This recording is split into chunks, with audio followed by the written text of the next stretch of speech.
Bom, pessoal, é, nós vimos no vídeo anterior que o fluxo de elétrons dentro de um determinado condutor, ele pode ocasionar o efeito Joule, que é a transformação aqui dessa energia elétrica em energia térmica, né?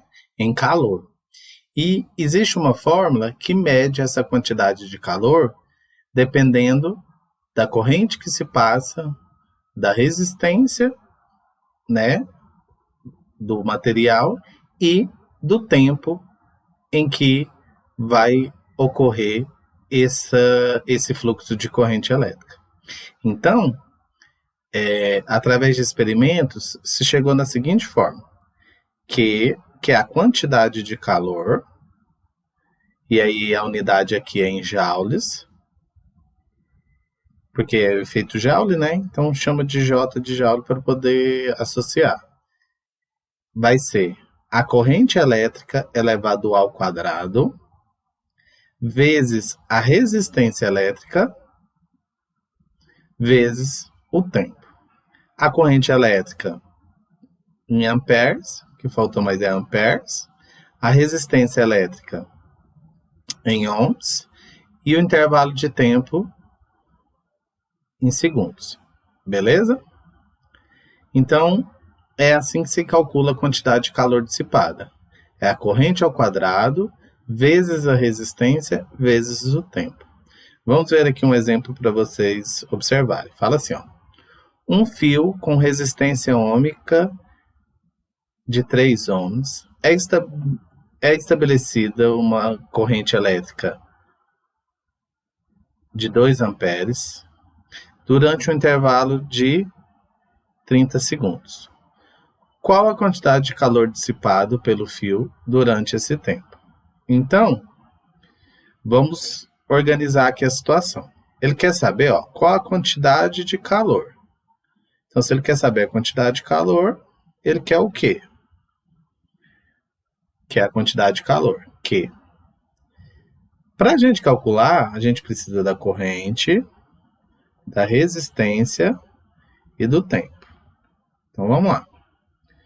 Um fio com resistência ohmica de 3 ohms. Resistência, ó. Então, é resistência, 3 ohms. Uma corrente elétrica de 2 amperes. Corrente é I, 2 amperes. Um intervalo de tempo de 30 segundos. Então, 30 S, né? 30 segundos. Ele quer saber o quê? Que é a quantidade de calor. Então, Q é igual a I ao quadrado vezes R vezes T. Que é a fórmula aqui, né? Estou copiando a fórmula.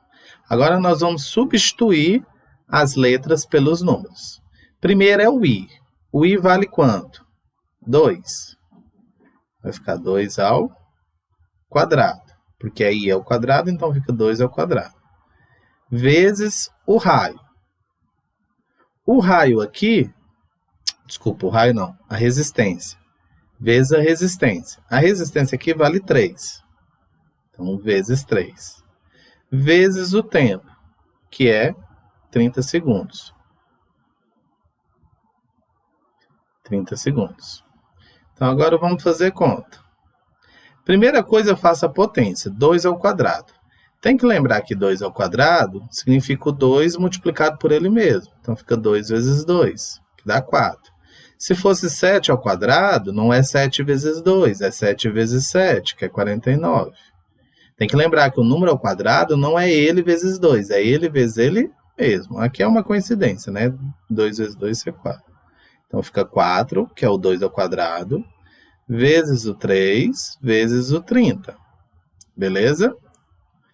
Chegou aqui, pessoal, que o 3 e o 30 eu só repeti. Chegou aqui, você pode multiplicar direto. Ó. 4 vezes 3, 12. 12 vezes 30. Se você quiser fazer 4 vezes 3 primeiro, 12, e depois multiplicar por 30, pode fazer. Mas se quiser fazer aqui direto, pode. Ó. 4 vezes 3, 12. 12 vezes 30. Vamos fazer aqui 12 vezes 30. Desce o 0. 3 vezes 2, 6. 3 vezes 1, 3. 360, né? Então, aqui a resposta é 360 joules. 360 joules. Ou seja, a quantidade de calor dissipada é 360 joules. Então é simples, ó. Pega a corrente, eleva ao quadrado, depois multiplica pela resistência e pelo tempo. O resultado é a quantidade de calor dissipada. Certinho?